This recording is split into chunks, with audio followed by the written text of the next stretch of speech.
Some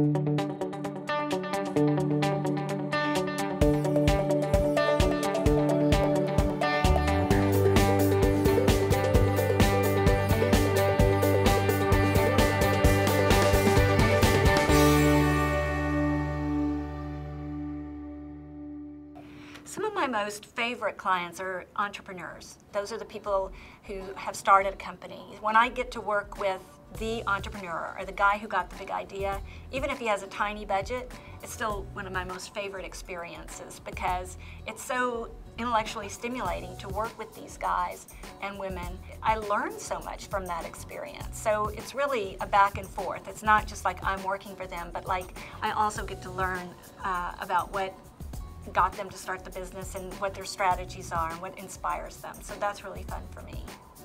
I think the unique thing that I add to a team is the ability to jump in and quickly start to sort out what needs to be done. I'm a pretty good problem solver, and I think pretty quickly in terms of solving the problems. And I'm resourceful, and I'm really impatient. So that impatience is something that kind of drives people on. I was once on a photo shoot for an oil company client, and while I was on the photo shoot, I was saying, what do all these guys do? And turns out there's one guy on this team who's called the pusher. And there's an actual title on an oil field. And then when he told me that, I realized, you know, that's really what I do is I push people. I come up with like what needs to be done, and I push, push, push. I own an advertising agency or a digital marketing firm or an interactive marketing agency. It's become many things over the years. And we are a problem-solving, strategic partner for our clients. We help companies become successful at whatever they're doing, and usually the way we do that is through creating a strategy that leads to some form of digital marketing implementation.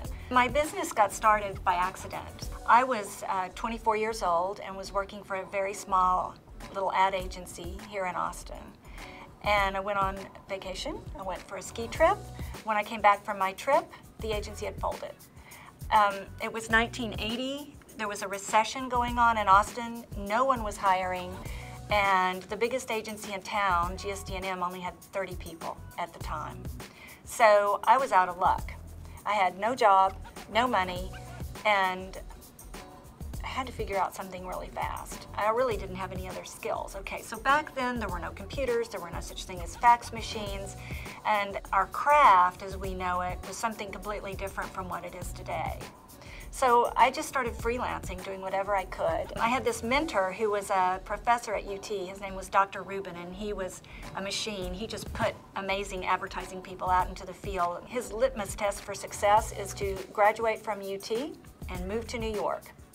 And I was one of his pet students, and one day he saw me on the corner of 6th and Congress, and he said, Yvonne, what are you doing here? What are you doing here in Austin? I said, Dr. Rubin, I just started my own business. I'm up there on the 13th floor of the Interfirst Bank Tower. And he went like this, he goes, Yvonne Tocquigny, you could have been something. You could have done something with your life.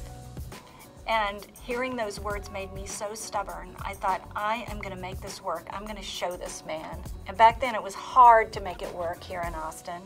And it was an option for me to move to New York, but I loved it. I loved being on my own. I loved making all my own mistakes and learning things the hard way.